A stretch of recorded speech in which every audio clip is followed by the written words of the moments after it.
Invito a que abra su Biblia en Hebreos capítulo 11, versículo número 1. Hebreos 11, 1. Vamos a seguir con el tema número 6 de la serie Cristianismo o Religión.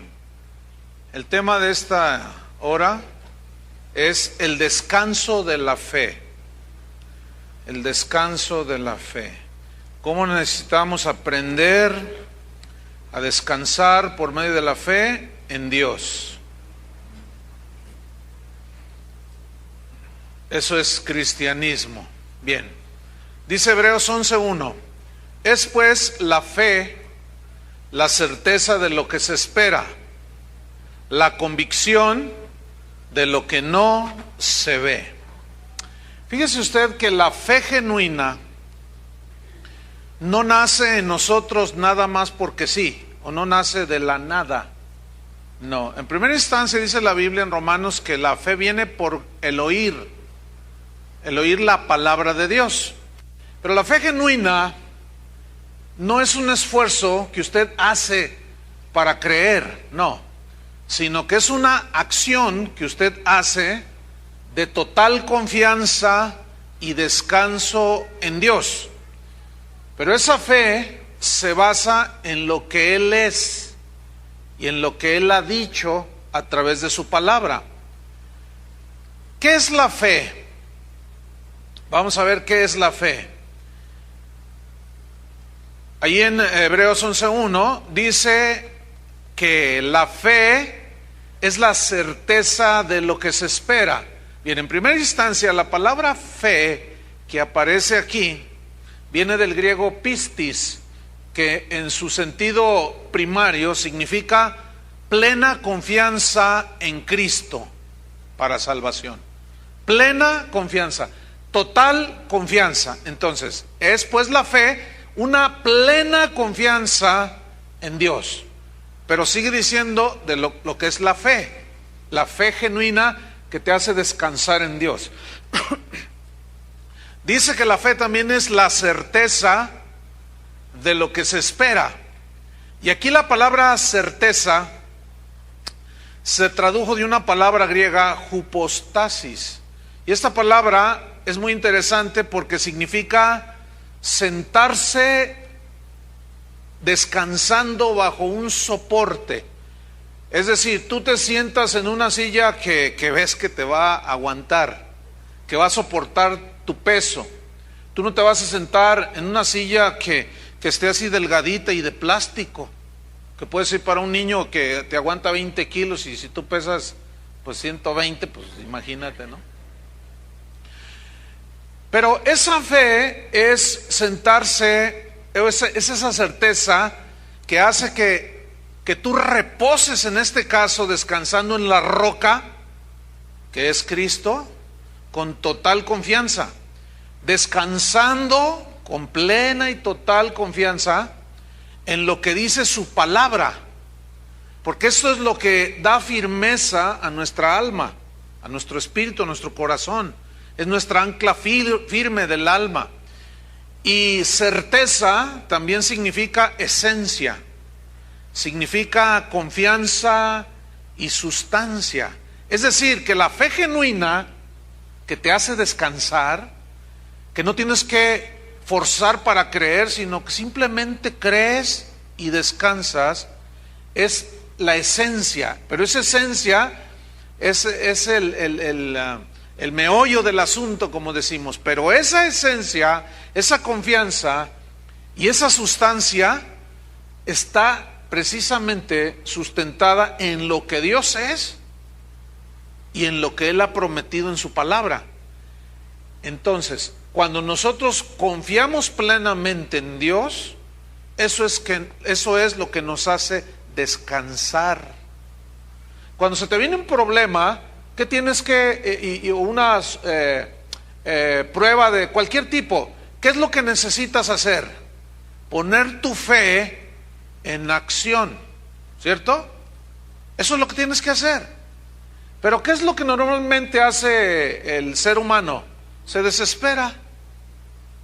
Entonces comienza a forzar. Sí, yo creo. No, espérame. Es que no es una acción forzosa. Es un simple descansar. Cuando tú llegas ahorita terminando de esta noche, ya llega la hora de dormir y te vas a acostar en tu cama, ¿cómo te acuestas? Pensando, ay, se va a caer la cama. ¿Cuándo has pensado eso? Porque la cama soporta a ti y a tu esposa y a los 3 chiquillos que te llegan en la noche allí luego. Tú nunca te acuestas pensando se va a caer la cama. ¿Por qué? En relación con Dios, a lo que Él promete en su palabra, sí dudamos. ¿Por qué seremos así? ¿Por qué no somos? ¿Qué acaso Dios no es digno de suprema confianza? Entonces, ¿qué pasó? ¿Por qué nos desesperamos? ¿Por qué como si ya todo se nos cerró a nuestro alrededor? Entonces la fe es plena confianza, es certeza que te hace descansar. Pero también dice en Hebreos 11:1 que la fe es la convicción de lo que no se ve. Y aquí convicción significa prueba. O sea, cuando tú accionas tu fe y descansas confiando plenamente en Él, esa es la prueba y también la demostración de que tú estás confiando en Él. Pero la desesperación, la incertidumbre y ay, Dios mío, eso no es fe. ¿Se acuerdan que Jesús recriminó a sus discípulos cuando la barca comenzó a hundirse? Y Señor, y Él estaba dormido, imagínate, ahí mismo en la barca, y todo se mecía. Señor, sálvanos que perecemos. Se levantó el Señor y dijo, ¿dónde está vuestra fe? O sea, vuestra convicción, vuestra certeza. ¿Dónde está su plena confianza en mí? ¿Sabes que si Cristo está en tu vida no te vas a hundir? ¿Sabías eso o no? ¿Tú crees que la barca se hundía? ¿Se hubiera hundido a pesar de que Jesús estaba allí dentro de esa barca? Es obvio que no. Entonces Jesús les estaba enseñando a sus discípulos a confiar plenamente en Él. Y sigue siendo la misma lección para nosotros. Entonces, la convicción de lo que no se ve es la demostración, es decir, que descansar creyendo en lo que Dios es y en lo que Él hizo por nosotros en la cruz y lo que Él nos promete en su palabra. Cuando nosotros descansamos en eso, estamos demostrando que no confiamos en nuestros propios recursos, que no confiamos en nuestra propia iniciativa, sino confiamos plenamente en Cristo. Por eso se llama cristianismo. Lo contrario es religión. Tú haces tu iniciativa, tú confías en lo que tú haces. 20 Padres Nuestros, estás confiando en 20. Y si no le llegaste, porque te llegó el sueño y fueron 18, ya te falló allí. Eso es religión. Aunque se usen elementos como las escrituras de Mateo donde habla del Padre Nuestro, aunque se utilicen otras cosas, ayunos que están en la Biblia, pero si utilizan con ese sentido de obtener algo nada más porque lo digo y de una manera supersticiosa me va a venir, eso es religión, eso no es cristianismo. Primera de Corintios capítulo 2 versículo 1. Fíjate qué importante es basar nuestra fe en la palabra de Dios y en Dios mismo, una plena y total confianza en Dios. Si no tienes trabajo, ¿qué tienes que hacer? Confiar en que Dios te va a dar uno, ¿no es cierto? Descansa totalmente en Él, no te desesperes. Él no permitirá que sus hijos mueran de hambre, así, de esa manera. 1 Corintios 2:1 dice, ve la importancia de la palabra de Dios. Así que, o fundamentar nuestra fe en la palabra.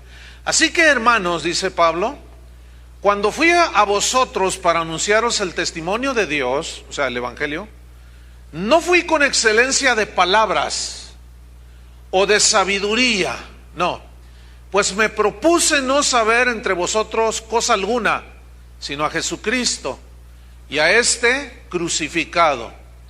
Y estuve entre vosotros con debilidad y mucho temor y temblor.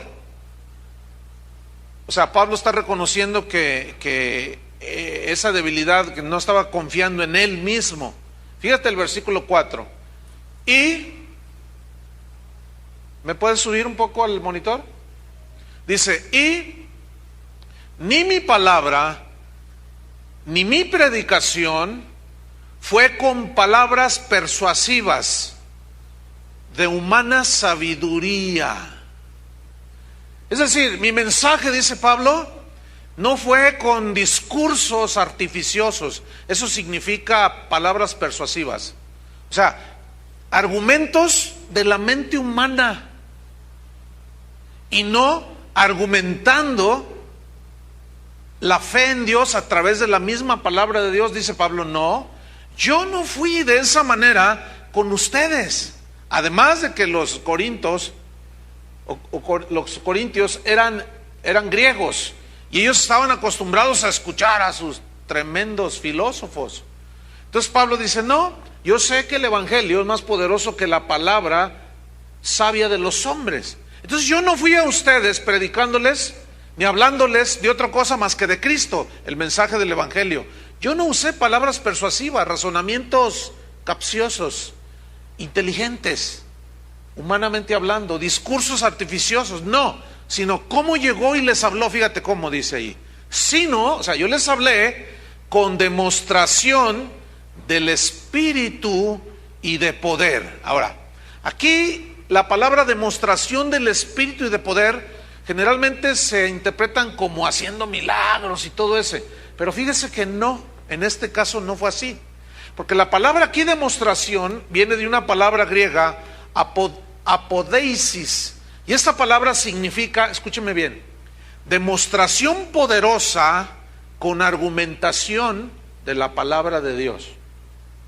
O sea, los argumentos humanos que rigen las mentes de la gente que no conoce a Dios tenían que ser derribados con argumentos que son los pensamientos de Dios, ¿sí? Argumentos que son capaces de transformar las vidas de las personas, demostración de poder. La única manera que nosotros debemos argumentar cuando le hablamos a alguien de la palabra de Dios, de Jesucristo, es el evangelio mismo, la palabra de Dios, porque si ellos lo que escuchan y no está en la palabra, basan su fe en eso, no es una fe, no va a tener una fe bíblica, una fe eficaz. Por eso Pablo decía, yo por eso no fui hablándoles de esa manera.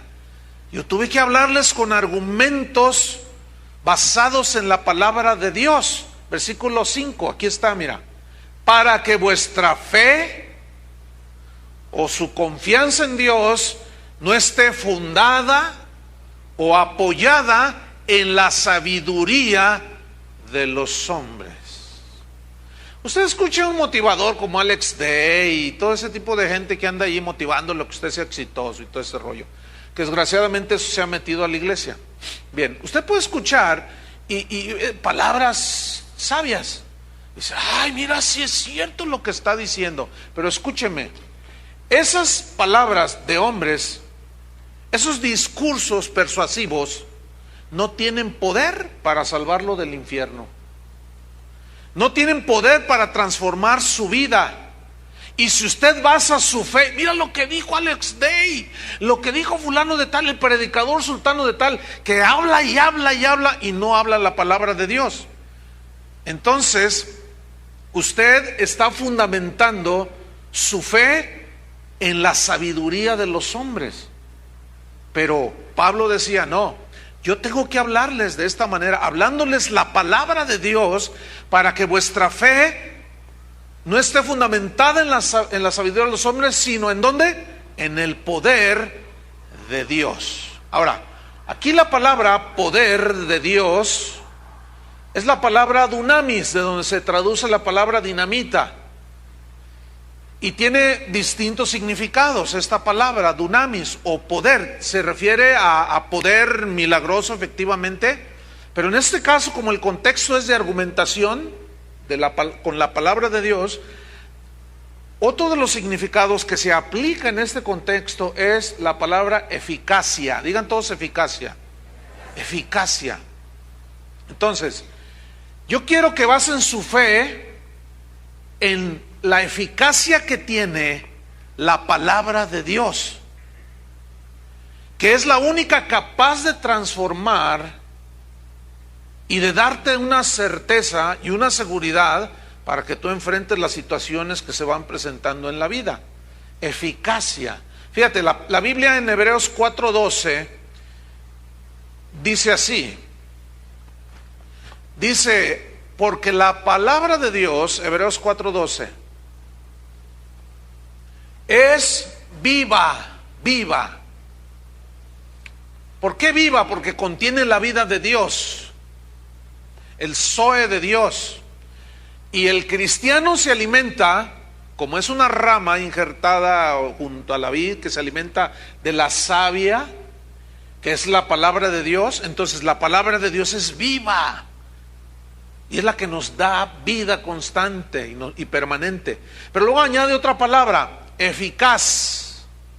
Y aquí la palabra eficaz se traduce de un vocablo griego energés, de donde se deriva energía. Entonces, ¿qué significa esto? Lo siguiente, que la palabra de Dios tiene el poder y la energía, solamente la palabra de Dios, para conseguir y darnos resultados eternos.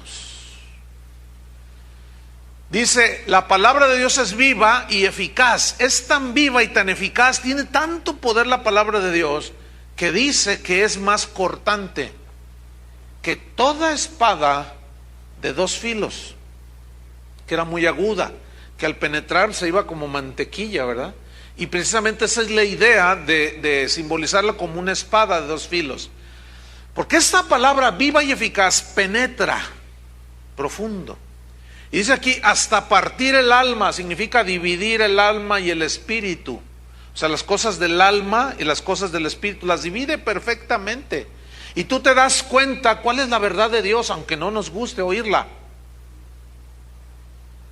Esa es la eficacia de la palabra de Dios, que tiene ese poder para penetrar, dividir las cosas, divide perfectamente los pensamientos, las intenciones, dice, divide las coyunturas, los tuétanos, o sea, hasta lo más profundo del ser humano, y discierne, o sea, saca en evidencia, eso significa los pensamientos y las intenciones del corazón. Precisamente por eso es que es necesario que los cristianos prediquemos la palabra de Dios. Cada tema que se toque, que esté en la palabra de Dios, tiene ese poder.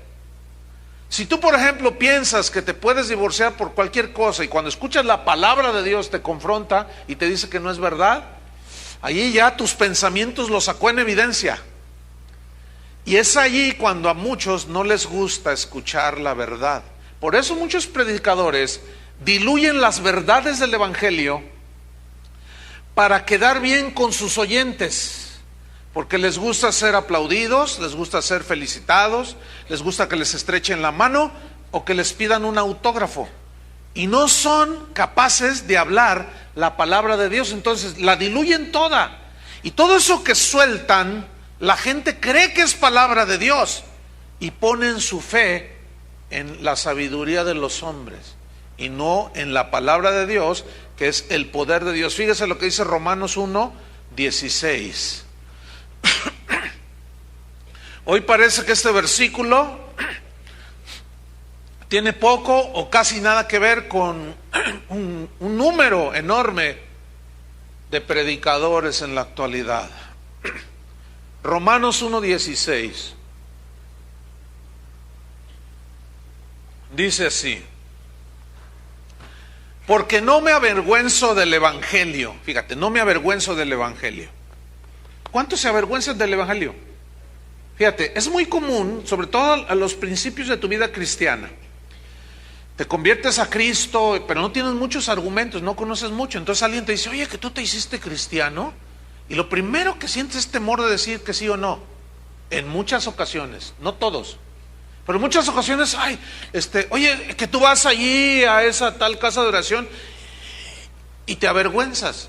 Dices, no, yo no, me llevaron a fuerza. No, pasaba por casualidad y me metí aquí.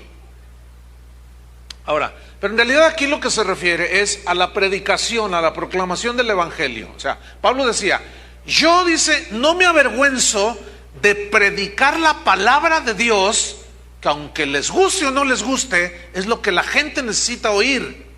Yo no me avergüenzo de predicar las verdades de Dios, porque si yo predico la verdad de Dios, la gente va a basar su fe en lo que Dios ha dicho. Y aunque le duela y le requete duela, si se humilla, la cree, se arrepiente, esa palabra es poderosa para hacerlo nacer de nuevo y hacerlo un hijo de Dios.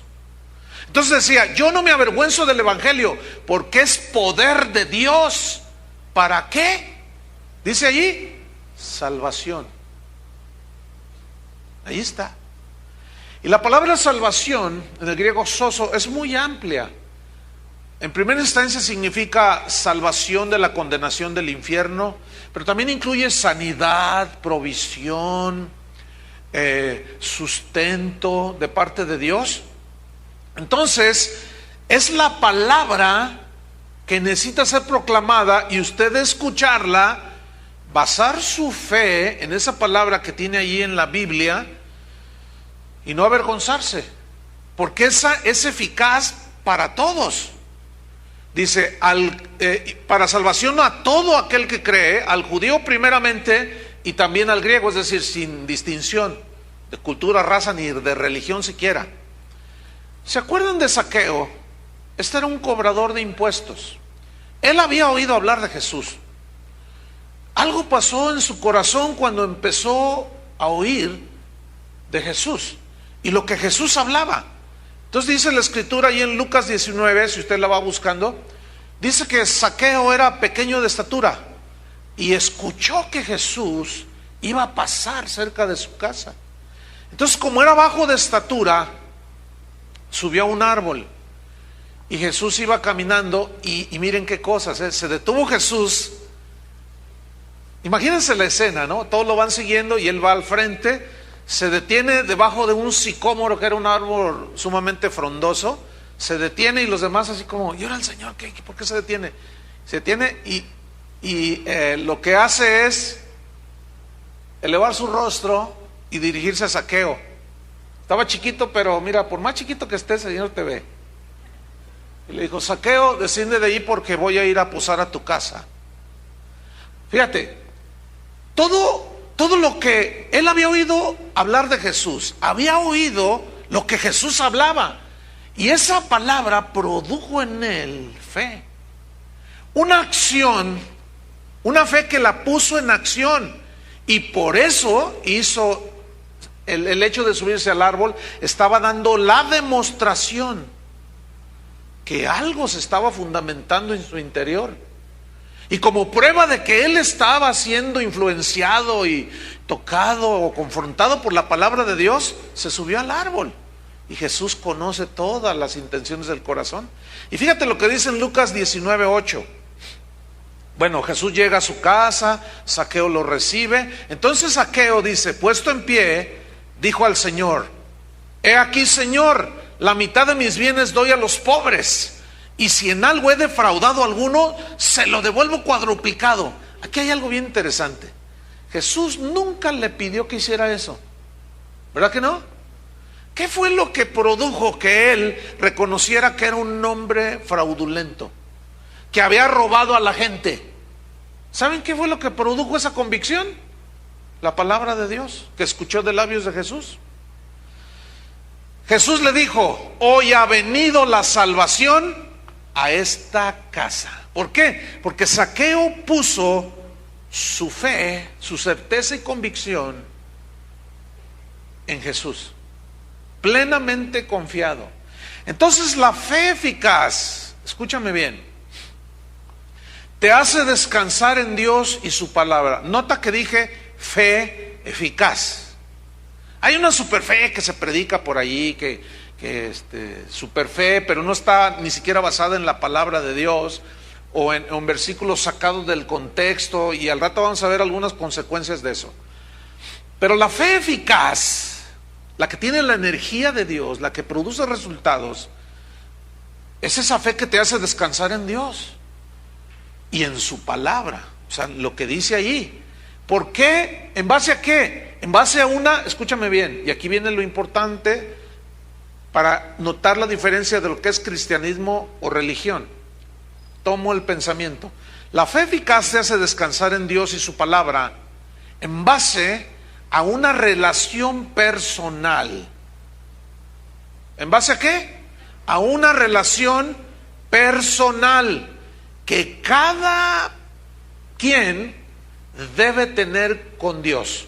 Si tú eres cristiano, tú no puedes estar sustentado en la fe de otro. ¿No? Tú tienes que operar tu propia fe que ha nacido de escuchar la palabra de Dios, y tú la pones en acción por ti mismo.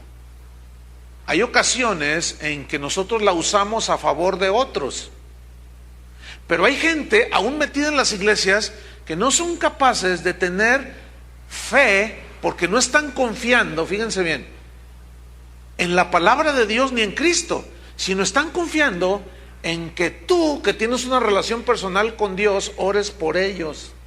Ahora, ¿eso significa que no se puede pedir oración? No, no estoy hablando de eso. La Biblia habla de que oremos los unos con los otros.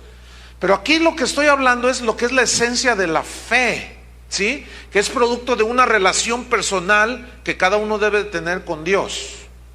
Si tú no tienes una relación personal con Cristo, con Dios a través de Jesucristo, no tienes fe. Intentas tener fe, tienes esfuerzos de fe, pero es un desastre todo lo que te sucede. A todos, recuerden que a todos nos suceden las circunstancias de la vida. Los ríos dan con ímpetu, pero unos, como están sustentados, sentados en plena confianza en la roca de la palabra de Dios, no se cae. Pero el que oye y no hace, o sea, no pone en acción esa fe que dice tener, llegan las circunstancias de la vida, golpean y se caen. Son los que apostatan de la fe, son los que se van, los que se desaniman. Algo falta, algo sucede. Entonces, la fe no debe basarse, pongan mucha atención, esto es muy importante. La fe no debe basarse en lo que Dios ha hecho en otros cristianos. Voy a repetirlo, porque parece contradictorio, pero no. Voy a decirlo de nuevo. La fe no debe basarse en lo que Dios ha hecho en otros cristianos. ¿Por qué? Porque somos diferentes y Dios trata con sus hijos de diferente manera. Es decir, que lo que Él ha hecho en mi vida, en circunstancias que yo pude haber tenido, no necesariamente lo va a hacer contigo de esa manera. ¿Entienden eso? ¿Por qué? Porque somos diferentes, tenemos diferentes circunstancias. El propósito de Dios y el trato de Dios para cada uno de nosotros es totalmente diferente. Trató muy distinto a Bernabé que a Pablo, que a Pedro, que a Juan, ¿sí o no? Entonces eso tenemos que tenerlo muy presente. Ese ha sido un gran problema en muchas iglesias que invitan a alguien a que comparta su testimonio. Porque luego los oyentes creen que Dios va a obrar con ellos como lo hizo con el hermano del testimonio. Y como lo que está dando es su testimonio de cómo Dios obró, eso no es la predicación de la palabra. Y el testimonio de una persona se sustituye por la palabra, por la predicación de la palabra de Dios, y el testimonio de una persona suplanta la predicación de la palabra, que es la que la gente necesita oír, es suplantada por un tremendo testimonio. ¿Cuántas veces han visto, al menos en este lugar, que alguien se le dé toda la hora para que explique su testimonio? ¿No? Ni lo verán tampoco. ¿Les parece extraño eso, verdad? Porque ¿saben qué es lo que produce eso? Religión. Porque, por ejemplo, si yo fui un matón, narcotraficante, quién sabe cuántas cosas, entonces Dios trató conmigo y les estoy contando, yo maté a 4 y no sé cuánto, y trafiqué toda la droga allá a Estados Unidos, y luego me explotó una granada y quién sabe cuánto, y me desfiguró el rostro, pero luego el Señor milagrosamente usó a los médicos, y empiezo a dar mi testimonio y todo. ¡Ay, qué tremendo, poderoso! Entonces tú estás pensando que Dios está obligado a obrar contigo de la misma manera que el que está dando el testimonio. Una vez oí un testimonio, miren, esto sucedió ya en el norte del país. Una señora, y yo esto ahorita viene a mi mente, lo he contado en otras ocasiones. Una señora subió a testificar, porque hay iglesias donde, bueno, llegó la hora de los testimonios. Bueno, está bien, pero estos no deben suplantar la predicación del evangelio. Y en ese caso subió una señora y dijo: hermanos, dice, estuve creyendo y esperando por el bautismo del Espíritu Santo como 10 años y Dios no me bautizaba. Pero ¿qué creen? Dice, el sábado antepasado, o qué sé yo, dice, estaba yo en mi casa, eran las 8 de la mañana. Mi esposo me dijo: hazme un desayuno, quiero huevos fritos con un poco de tocino. Entonces yo tomé la cacerola y puse aceite, y mientras los cocinaba, que me llena del Espíritu el Señor. Entonces, hermanas, les comparto esto para que ustedes mañana a las 8 de la mañana. Yo dije: no puede ser. El problema es que estaba el pastor, amén, amén, decía el pastor, y la gente, amén, amén. No, hermanos, eso es fundamentar tu fe en el testimonio de otro, y eso es clasiquísimo en las iglesias cristianas, y es un grave error. Por eso ningún testimonio debía de suplantar o debe suplantar la enseñanza de la palabra de Dios, porque entonces tu fe estará basada en la experiencia de otro. Si yo les digo ahorita, ¿cuántos están enfermos? No todos están enfermos, ¿verdad que no? ¿Cuántos tienen una necesidad económica? No todos tienen una necesidad económica. ¿Cuántos tienen problemas con su hijo adolescente? No todos tienen hijos adolescentes. ¿Me estoy explicando? Entonces, todavía la cosa se pone peor cuando el del testimonio les dice a todos los oyentes lo siguiente, o algo parecido así como: si Dios lo hizo así conmigo, también lo hará con ustedes. Y todos dicen amén. Entonces ellos, los oyentes, están creyendo en que Dios lo va a hacer exactamente igual que como lo hizo con el del testimonio.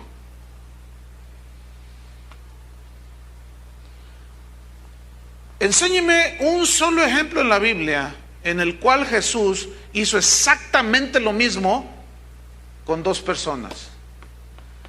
Todos los casos fueron totalmente distintos. ¿Sí o no? ¿Por qué nosotros queremos meter a Dios en una cajita? Por eso, si yo tengo una experiencia de que me fui al tercer cielo y que no sé qué, y que allá escuché, y entonces yo me paro aquí o en una convención de pastores y les digo: hermanos, todos tienen que irse al tercer cielo. Hoy anda una onda ya que viene de los Estados Unidos hacia acá, una onda, porque no está fundamentada en la palabra de Dios, y es el hecho de que por ahí alguien asegura que habló cara a cara, así cara a cara, que entró Jesús así en cuerpo y alma y todo, así cara a cara, y habló con él. Le dijo: yo soy Jesús, y le enseñó las llagas en sus manos y en su costado. Entonces él pues estaba contando su testimonio, pero él estaba asegurando que si tú crees y buscas su presencia visible en tu cuarto, tú lo vas a poder ver. Y todos los hermanos, amén. Y lloran los hermanos. Lloran. Ahora, ¿tú crees que Dios se les va a aparecer a todos? Yo no niego que Dios se puede revelar como se reveló a San Pablo. Pero normalmente no es así que Él opera. Es lo menos que Él hace. ¿Por qué? Porque entonces la persona va a creer porque vio. Entonces ya no sería una fe sustentada precisamente en lo que Él ha dicho. ¿Se acuerdan de Tomás? Tú creíste porque me viste a mí. ¿Qué si no me hubieras visto? ¿No hubieras creído? Entonces ya viene esa onda por ahí, ¿eh? Y ya están asegurando muchos por ahí, gente despistada en la palabra de Dios, basando su fe, porque puedes entrar en un trance, ¿eh? Y es tanto el deseo de tener una experiencia así, que se te puede aparecer otra cosa que parezca de Dios. Ya ven la gente cómo es, y dice, ay, mira, le está saliendo sangre a la imagen del Cristo crucificado, y está sangrando. Y se ven ahí los reporteros y dicen, sí, sale una gota y todos, ¡ah! Fíjense, porque la gente quiere ver esas cosas. Entonces ya se está basando la fe en cosas que vemos, y lo que es peor, en lo que Jesús o Dios hizo en la vida de otros. Eso solo produce religión, no produce cristianismo. Y es cuando los creyentes caen en prácticas, en ritos, en ceremonias, y luego viene la frustración cuando no llegan los resultados que esperaban. Nunca se me olvida de un pastor que yo conocí hace muchos años que decía, ¿sabes qué, Chuy? Yo tengo una convicción que un día Jesús va a entrar a mi cuarto. Además que ese fue el que empezó con ese rollo. Y yo le dije, bueno, ¿y si no entra visiblemente qué? No, es que esa es mi oración, decía. Esa es mi oración. ¿Saben? Hasta la fecha ya no están en el ministerio, no está pastoreando. Está frustrado, y déjenme decirles, jamás se le apareció Cristo. ¿Y saben de dónde lo agarró? De un maestro de las Escrituras, respetable, en este caso, que evidentemente o efectivamente él estaba en una situación muy difícil de enfermedad, y Cristo entró a su cuarto y lo vio. Y dice que lo tocó y se sanó completamente. Este hermano tuvo la precaución de dar su testimonio breve, pero siempre enfatizando la palabra de Dios, que eso es lo correcto. Entonces nuestra fe no debe estar basada en lo que Dios hizo por otros. Nos puede inspirar, pero Dios no puede hacer, o sea, no está obligado a hacer lo que hizo con el otro de la misma manera, ni a manifestarse de la misma manera. Por eso si alguien estuvo un día en la presencia de Dios y era fuerte la presencia de Dios, tan convincente y aterradora, qué sé yo, cómo llamarle, de pronto cayó al suelo y fue una experiencia espiritual. No lo puedo negar que puedan suceder. ¿Saben cuál es el terrible error? Que ese predicador, ese cristiano, se para en un púlpito, haga un video y comience a decir que todos deben tener la misma experiencia. Todos deben caerse, todos deben de hacerlo así, qué sé yo. Ese es un gravísimo error. Eso no es bíblico, hermanos. Eso no es bíblico. Eso lo único que produce es religión, porque entonces comienza a hacer ritos, comienza a hacer ceremonias, prácticas. A ver, tiene que ser por la derecha, de uno en uno. A ver, vamos a ver. O sea, yo no niego lo sobrenatural. Tenemos un Dios sobrenatural. ¿Ustedes creen que no haga milagros? Pero sí, a cada rato. Pero nosotros somos religiosos y lo encasillamos al Señor, y no es así. La fe eficaz es la que descansa en la palabra, escúchame, específica, que Dios te da a ti en tu situación particular y en tu situación y circunstancia particular. Es decir, que tú, por eso se necesita la relación personal con Dios, que tú, o mejor dicho, que tu fe debe descansar en la revelación de Dios que Dios te da a ti acerca de tu situación. No sé si me explico. Mira, vamos a ver Colosenses 1:9 para abundar un poco. Voy a repetir. La fe eficaz es la que descansa en la palabra específica que Dios te da a ti en tu situación. Por ejemplo, voy a reiterar, todos los que estamos aquí en este auditorio, en este momento preciso, tenemos diferentes circunstancias. ¿Están conscientes de eso, verdad? Por pura lógica elemental nos damos cuenta de eso, ¿no? Ok, entonces, yo necesito fe para sobrellevar esa prueba, esa tentación, esa necesidad, para creer que voy a recibir, qué sé yo. Pero Dios me va a dar una palabra específica en la cual, como es viva para mí por mi situación, yo la voy a creer y eso me va a hacer descansar en la palabra que Dios me está dando para mí. Una particularidad entre muchas y cualidades que tiene la palabra de Dios es que, por ejemplo, yo estoy hablando de esto y yo he dicho ciertas cosas de la palabra y basado en la palabra, pero muchos de ustedes están recibiendo una palabra de Dios que yo ni siquiera, Chuy Olivar, ni siquiera he mencionado. ¿Cuántos les está pasando eso ahorita? O sea, que Dios les está mostrando, ay, entonces, y el Señor te está diciendo, efectivamente, esto es para ti. Cosas que yo ni siquiera he mencionado, y ya el Espíritu Santo toma esa palabra y comienza a repartirla a cada uno según su necesidad. Por eso es que tu fe no debe estar basada en la fe de otros, o soportarte en la fe de otros, o esperar que Dios va a obrar como lo hace con otros. No, Colosenses 1:9.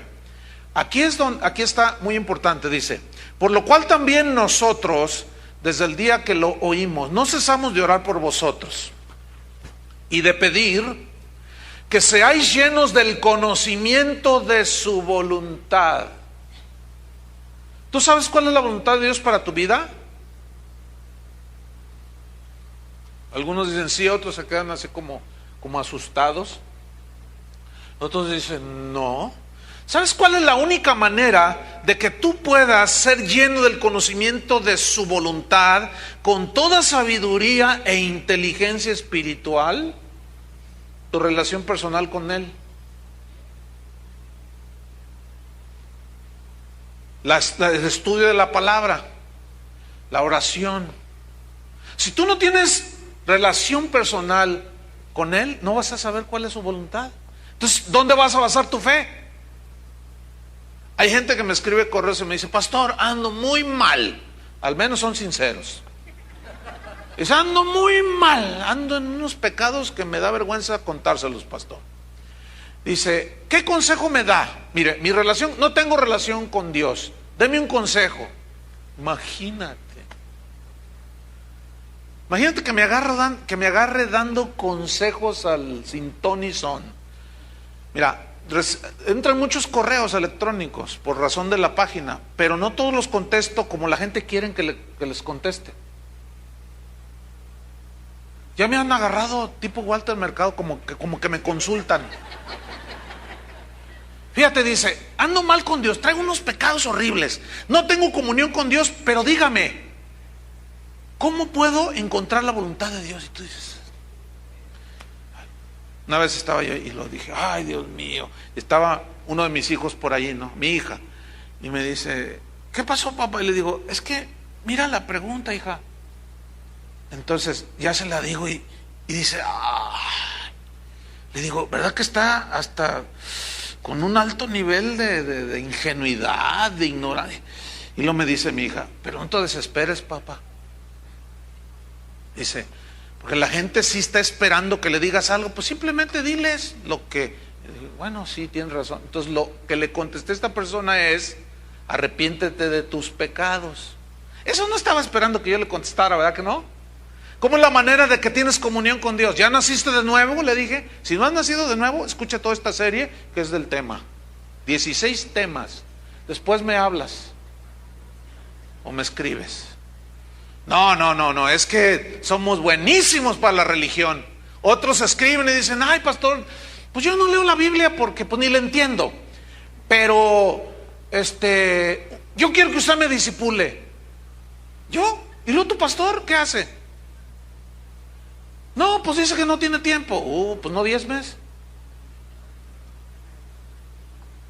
¿O no? Se quedaron muy serios. Pues no, porque tiene que hacer su trabajo. ¿Sí o no? Entonces yo le digo, no, yo los mando con su pastor. No, dile a tu pastor que desquite lo que le pagan. Yo soy bien claridoso, porque Dios es bien claridoso. La verdad no nos gusta escucharla, pero esa es la verdad de la palabra, y es la única que nos hace reaccionar, aunque algunos se salen a la mitad de la enseñanza, no les gusta. Ya ven que la Biblia dice que la verdad no peca, pero incomoda. Entonces dice, fíjate, Pablo oraba para que fueran llenos del conocimiento de su voluntad. ¿Tú conoces la voluntad de Dios para tu vida? Pero luego dice, en toda sabiduría de Dios. Pero luego añade otro elemento más, inteligencia espiritual. Eso está tremendo. Ahora, ¿para qué Pablo oraba que los cristianos de Colosas fueran llenos del conocimiento de su voluntad, que solo viene a través de la relación personal y puesta la fe en la palabra de Dios, que es la que te hace descansar? Versículo 10: para que andéis como es digno del Señor, agradándole en todo, llevando fruto en toda buena obra y creciendo en el conocimiento de Dios. Fíjate, hace ya unos meses me entró un correo, venía de Europa, y decía, pastor, pues yo tengo 33 años de edad y me voy a casar. Mi esposa tiene 32 años, decía ahí, o la que va a ser mi esposa. Dice, pero de toda la familia, nada más mi papá, mi mamá, el papá de ella y la mamá de ella, y ella y yo somos cristianos. Ni tíos, ni primos, ni nada. Dice, entonces, no sé qué hacer en nuestra boda. Si les contrato un conjunto para que bailen y les traigo unas botellas de vino italiano. Bueno, ya dije dónde era, no quería decir.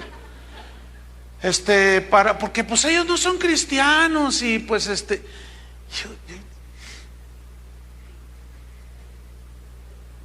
imaginas? Un cristiano, no sé qué hacer. Doctora Corazón, dígame por favor.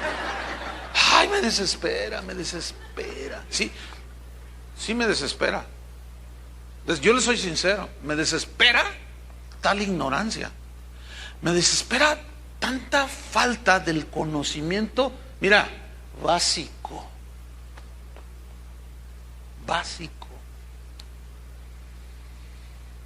Ahora, Pablo dice, tienen que ser llenos del conocimiento de su voluntad.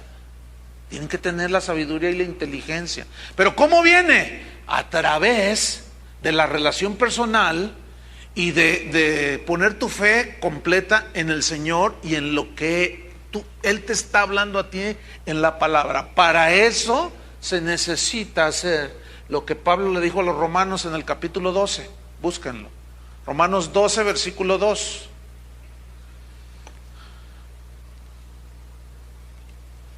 Yo sé que algunos dirán, y yo lo reconozco, ay, pues no debe desesperarse. No, está bien. Estoy mal yo por desesperarme. Pero ese no es el meollo del asunto aquí. Ese no es el centro del punto de que si me desespero yo o no, sino si lo que estoy diciendo es verdad o no. Usted me puede decir, ay, mira, el pastor se desespera. Sí, me desespero. Pero eso no es el punto. Pero vamos allá a Romanos 12:2. Fíjate lo que dice, ¿eh? Ahora, si estos cristianos no leen la palabra, no estudian la palabra, por eso hacen ese tipo de preguntas. A veces yo les digo, ¿cuánto tienes de cristiano? A veces me dicen, 2 meses. Ah, bueno, entonces tú ya le bajas un poquito, ¿no? Ah, bueno, pues está recién nacido, está el chupón ahí, el chupete, el vivir allí, ¿no? Pero cuando me dicen, tengo 20 años, y todavía te lo dicen así con orgullo, yo tengo 20 años en el Señor. Ay, 20 años y no has crecido. Fíjate lo que dice Romanos 12:2. No os conforméis a este siglo. Aquí siglo significa mundo, a la clase de vida del mundo, y conformarse es amoldarse en el griego. No te amoldes, no te hagas a ellos. No se amolden a este mundo, dice, sino transformaos por medio de la renovación de vuestro entendimiento. En el entendimiento es donde están los argumentos, las ideas, ¿no es cierto? Los pensamientos. Tenemos que ser llenos de la palabra de Dios, que la palabra de Dios more en abundancia en nuestros corazones, para poder renovar nuestro entendimiento, fíjate bien, para que comprobéis, para que tengas la certeza, la convicción de cuál sea la buena voluntad de Dios, agradable y perfecta. Y ahí es donde está el punto central, hermanos. Si, al menos en esta congregación, si los que predicamos aquí no les predicamos la palabra de Dios, al menos cuando usted viene, entonces usted, ¿cómo va a renovar su entendimiento?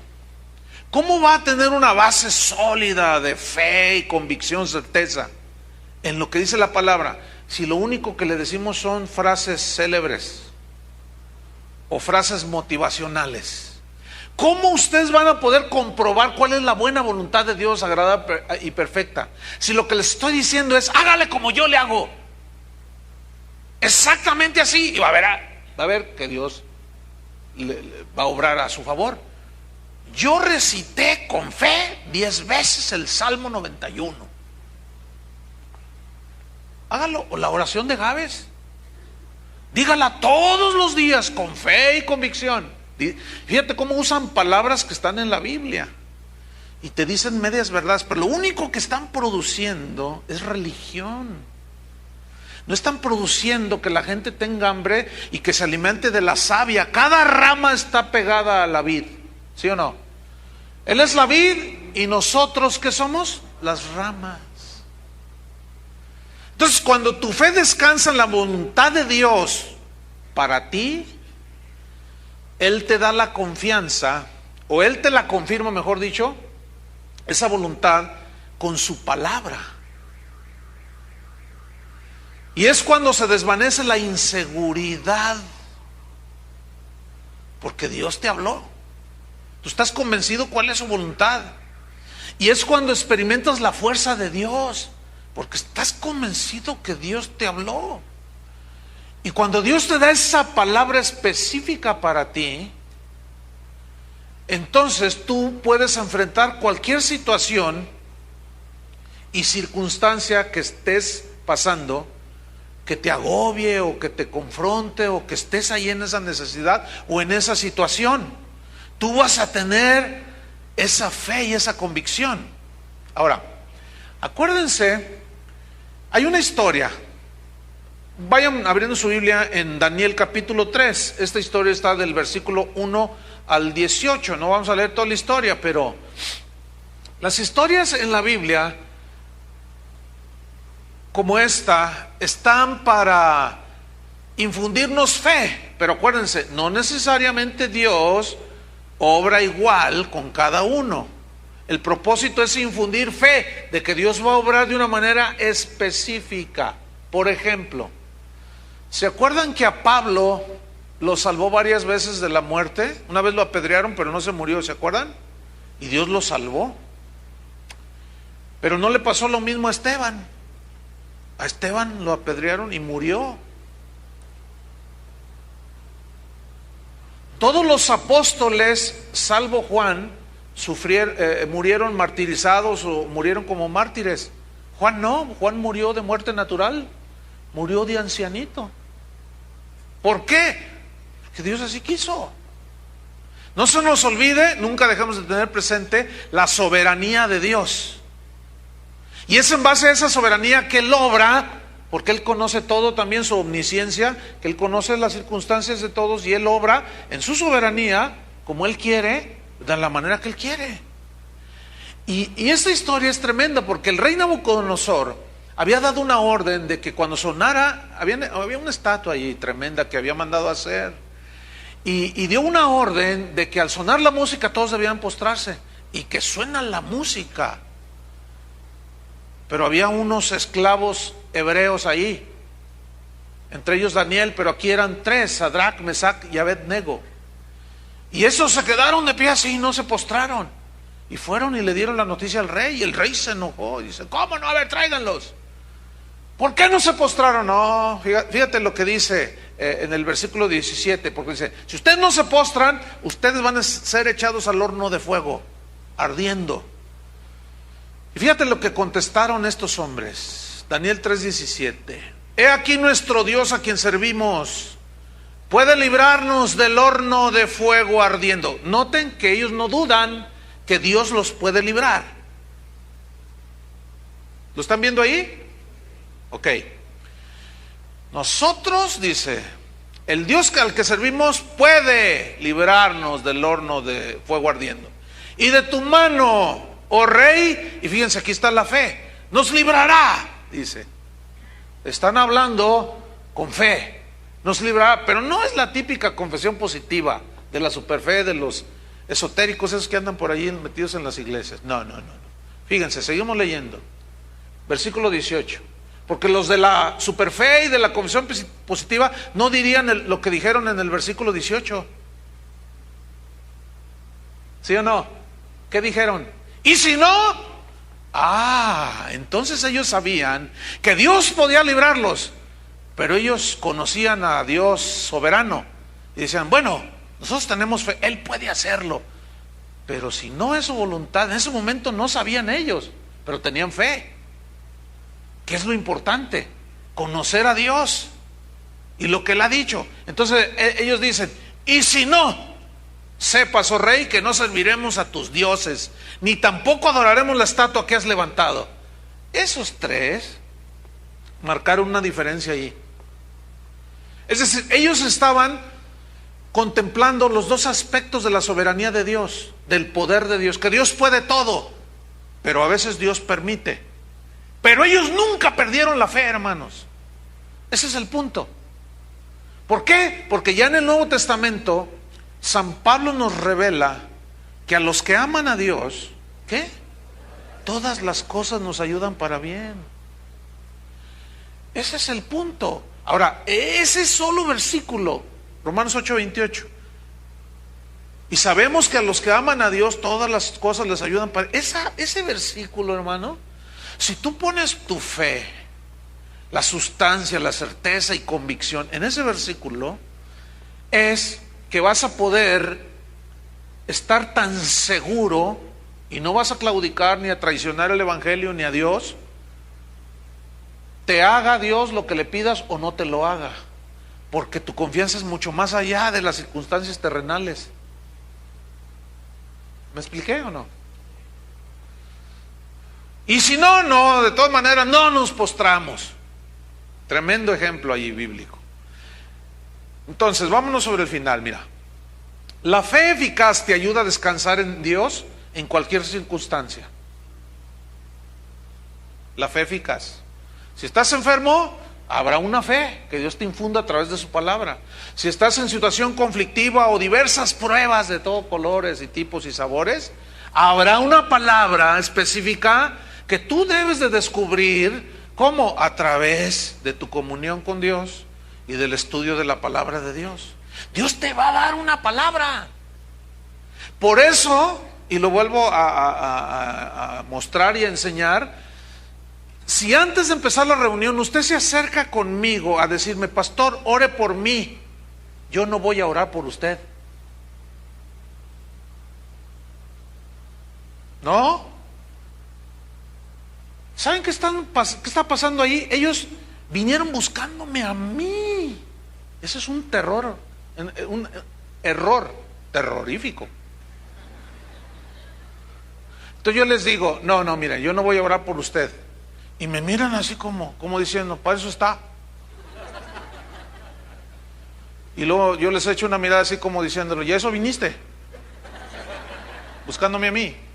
Entonces yo lo que les digo es, mire, después de la reunión, acérquese conmigo. Si todavía necesita que ore por usted, oro, con mucho gusto. Y pasó hace 2 domingos. Una persona se me acercó y le dije, no, y me miró así como, y se sacó de onda. Y le dije, mire, usted nada más confíe en lo que le estoy diciendo. Pues no estaba muy convencida y así como que hizo media cara así, y dijo, me largo de aquí. No, así no dijo. Y vino y se sentó, y estaba allí con el marido. Entonces yo prediqué. Vino toda la reunión, la alabanza, la adoración, todo ese asunto, la palabra, la exhortación, todo, en fin. Y al final, yo le hice una seña y me dice, ya está todo, dice. Ya me habló Dios, dice. Imagínese. Yo mismo necesito adorar a Dios. Y no voy a permitir que usted me interrumpa mi adoración a Dios. ¿Cómo la ve? Nomás para que ore por usted. Mejor agárrese de Él. Yo les enseño a que dependan de Él, no de mí. Pobres de ustedes. Es más, la Biblia dice, maldito el hombre que confía en el hombre. Así es que puedo orar por ustedes al final, pero antes no. Porque la palabra de Dios, yo estoy convencido que tiene poder para dar y repartir y infundirles fe para cualquier situación en la que ustedes estén y descansar en esa fe. Y es entonces cuando tú descansas en esa palabra que Dios te da, que es cuando estás permitiendo que Dios se encargue de la situación. Descansen, hermano. ¿Por qué les dijo Jesús, venid a mí los que están trabajados y cargados, que yo os haré descansar? Ya les expliqué qué es lo que los tenía cargados y cansados. La religión, hermanos. Los esfuerzos de agradar a Dios y de querer solucionar cosas, pero no, su fe no estaba fundamentada en la palabra de Dios. Pero vengan a mí, dijo. No dijo vayan con aquel otro. No, vengan a mí. Un último ejemplo de esto. Mateo 8, versículo 5. Esto es la historia de un centurión romano. Vea qué historia. Mateo 8, versículo 5 dice, entrando Jesús en Capernaum, vino a él un centurión, o sea, un soldado romano, rogándole y diciendo, Señor, mi criado está postrado en casa paralítico, gravemente atormentado. Jesús le dijo, yo iré y le sanaré. Respondió el centurión y dijo, Señor, no soy digno que entres bajo mi techo, solamente di la palabra. Fíjate, la palabra de que va a vivir en el cielo, de que no, necesita una palabra específica, ¿no? ¿Sí o no? Entonces, que era una palabra de sanidad. Dice, solamente di la palabra y mi criado sanará. Con eso me basta. Porque también yo soy hombre bajo autoridad y tengo bajo mis órdenes soldados. Y digo a este, ve y va. Y al otro, ven y viene. Y a mi siervo hace esto y lo hace. Al oírlo Jesús se maravilló y dijo a los que le seguían, de cierto os digo que ni aún en Israel he hallado tanta fe. Lo que pasa es que este era un gentil, no era judío. Es decir, que ese centurión seguramente había oído a Jesús hablar. Había visto cosas que Jesús hacía. Cuando tuvo la necesidad fue a Jesús. Noten que no fue a Pedro, ni a Juan, ni a ninguno de sus ayudantes. Fue directo con Jesús. Dame una palabra, Señor. Con esa basta. Y Jesús lo mira y dice, ni en ninguna parte de Israel he hallado tanta fe como este hombre. O sea, para vergüenza de los que dicen que son hijos de Dios, o en ese caso el pueblo judío. Qué historia, ¿no? Terminamos. El cristianismo entonces no son fórmulas, hermanos. No son ceremonias ni ritos que tú haces para obtener algo de Dios. El verdadero cristianismo consiste en poner tu fe basado en la palabra. Pones tu fe en Jesucristo y descansas en Él. El religioso siempre está confiando en su propia sabiduría. El religioso siempre está confiando en sus actos religiosos. Pero el religioso siempre vive inseguro y ansioso y constantemente está trabajado y cargado. Siempre está así el religioso. Pero el verdadero cristiano vive en Cristo. Se alimenta de la vid que es Cristo. Y sabe que Dios es la fuente y que su palabra es el sustento de su fe. Por eso el cristianismo es la enseñanza de confiar plenamente en Cristo. Ese es el cristianismo, hermano. Yo no quiero vivir religión. Una vez me preguntaron, ¿y cómo le haces? Un pastor me preguntó, él empezaba en el ministerio y me dijo, oye, Chuy, ¿cómo le haces? Así me dijo, ¿cómo le haces para pastorear tantas ovejas? Le digo, no, pues yo descanso en el Señor. Le digo, si yo lo hiciera en mis fuerzas ya me hubiera muerto. Ya me hubiera dado un infarto. Ya estuviera todo, qué sé yo, bilioso y todo así, todo mal, todo artrítico ahí de cuanta cosa. Si yo tratara de hacerlo en mis fuerzas, hermanos, eso nadie lo puede hacer. ¿Me entienden? Entonces, ¿qué es lo que tengo que hacer? Señor, ¿qué hago? Dime. Y Él me dice, siempre me dice. 5 minutos antes de entrar a compartirles, me sentía mal físicamente. Tenía un dolor de cabeza, así que si el Señor me hubiera dicho, te doy la oportunidad de que vete a descansar, y le voy a decir a Chuy García que ahorita suba a predicar, yo me hubiera ido, pero sé que Dios no obra de esa manera, ¿entienden?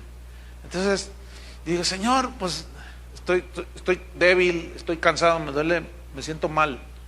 Pero, hermanos, 20,000 veces me ha sucedido lo mismo. Si no confío en que me siento bien, no, yo estaba ahí y oré y le dije, Señor, yo confío en tu palabra. Siempre me has ayudado y no va a ser la excepción. Ayúdame. Entonces yo descanso, ¿entienden? Si no, olvídense. Bueno, en cuanto empecé a hablar, se fue el dolor de cabeza. ¿Qué es esto? Estamos aprendiendo a descansar en Él. Y cuando tú descansas en Él, obras en Él, porque estás en Cristo. Entonces comienzas a vivir cristianismo, no religión. Cierra tus ojos un momento. Porque no es difícil entender que todos tenemos situaciones que enfrentar, pruebas de fe. A lo mejor estás como en un horno de fuego, te está a punto de ser metido al horno de fuego. A lo mejor estás enfermo, a lo mejor, qué sé yo. Pero habla con Él. Ve con Él como Zaqueo. Ve con Él como el centurión y Señor, tan solo di una palabra. Basta. Dime una palabra. Y el centurión estaba totalmente convencido de que esa palabra que le iba a dar Jesús iba a ser efectiva. Y descansó en el Señor. Por eso dijo, Señor, di solamente la palabra y mi siervo sanará. Eso es todo. Entonces yo lo que quiero es impulsarte a que vayas a Él, a que te acerques a Él, a que confíes en Él, a que bases tu fe en Él. Y tú puedes orar como esos 3 que estaban ahí a punto de ser echados al horno de fuego. Señor, yo sé que tú puedes, pero y si todavía no quieres, está bien, yo aceptaré tu voluntad.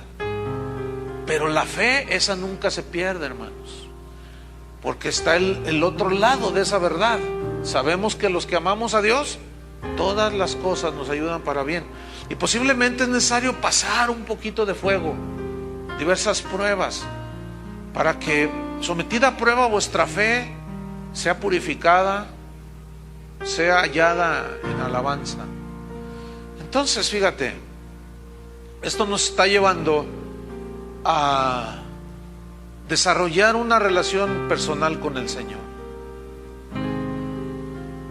Y cuando tú le hables a otro de Cristo, no le vas a hablar fórmulas, no le vas a hablar sabiduría humana para que su fe no la base en tu sabiduría o en tu experiencia, sino que la fe de estas personas que oyen sean basadas en el poder de Dios.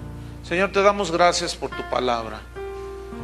Engrandecemos tu nombre, Señor, porque solo tu nombre, al ser invocado, tiene poder para salvación. Tu palabra es la única que tiene poder para transformar, para producir verdadero arrepentimiento, gozo, paz. Por eso, Señor, al leer tu palabra, escuchar tu palabra, debemos creerla, debemos predicarla, para que la fe de los oyentes esté basada en tu palabra, en el poder de Dios. Y no debemos de avergonzarnos de esta palabra que es poderosa. A muchos no les va a gustar escuchar la verdad de Dios, pero eso no nos incumbe a nosotros. A nosotros nos interesa ser fieles en la proclamación del Evangelio, no con palabras persuasivas de humana sabiduría, sino con las palabras que da el Espíritu, palabra de Dios. Gracias, Señor, por repartir a cada uno según su necesidad. Como dijiste a aquellas personas en el Evangelio, todo se ha hecho conforme a tu fe. Esa fe basada en Él, en su palabra. Descansa, descansa. Yo sé que tienes problemas con tus hijos, en tu trabajo, pero no puedes hacer nada, solamente confía, descansa, eso es todo.